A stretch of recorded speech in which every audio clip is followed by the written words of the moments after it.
working on a lot of different things to balance out her body and keep her healthy while she's playing sports.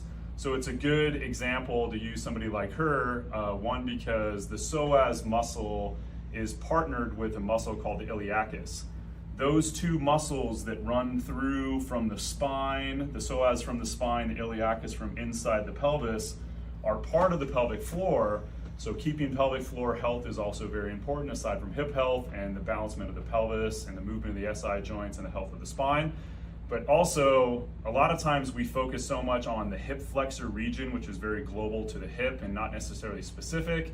But we also look at, oh, I want to do a psoas stretch, but no one really talks about what the iliacus is and how the iliacus plays a role in hip flexion and how it partners the psoas, because both of those muscles come down and they connect with the same tendon as they attach just inside the leg here. So they're partnering muscles that work together. They work both on hip flexion. They play a little bit of different role as far as how they influence their relationship with the spine or the pelvis in regards to movement and biomechanics.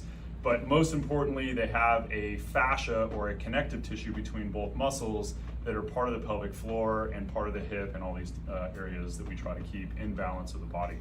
So we wanted to take a moment to explain that, but also to show you a difference between doing two different hip flexor stretches that you guys can do at home to not only work on the psoas, which we've taught before in other videos, but to work more focused on the iliacus myofascial stretch. So here we go.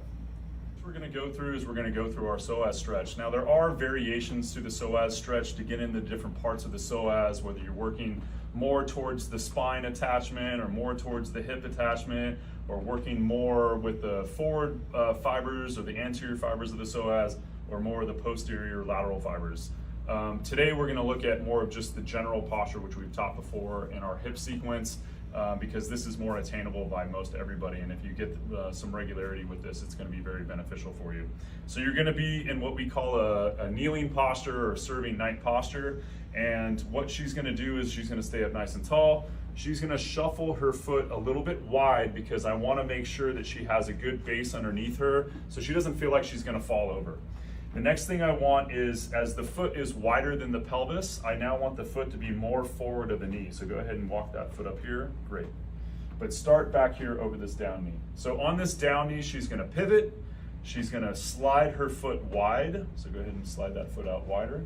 And so she's rotating through that upper thigh to create an internal rotation. So that foot's going to go out as far as it can. Now she can take her hands on the front and back of her pelvis, and I want her to tuck underneath, like she's trying to bring that tailbone underneath her pelvis, and it's like the belt buckle is trying to lift upwards. And immediately you can feel some tension in the front of that right hip, right? Great. She's going to stay long through her spine, but now as we've had that tuck of the pelvis, she's going to lean a little bit forward, and I'm going to ask her to tuck the tail a little bit more because we want to have a nice flat lower spine here, or slightly even rounded.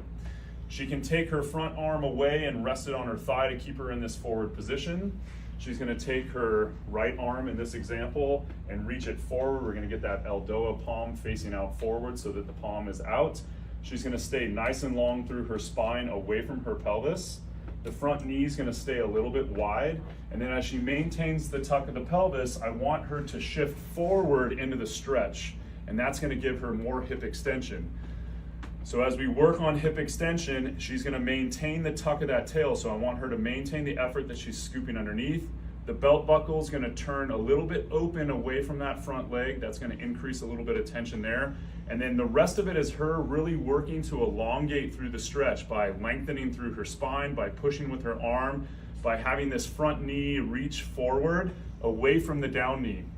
So the spine is lengthening away from the down knee, the arm is reaching away from the down knee, the front knee is reaching away from the down knee, so that we really get this stretch through the front part of the hip here as she tucks and breathes. So that's going to be our general look at the psoas stretch. Go ahead and slowly come out of that position.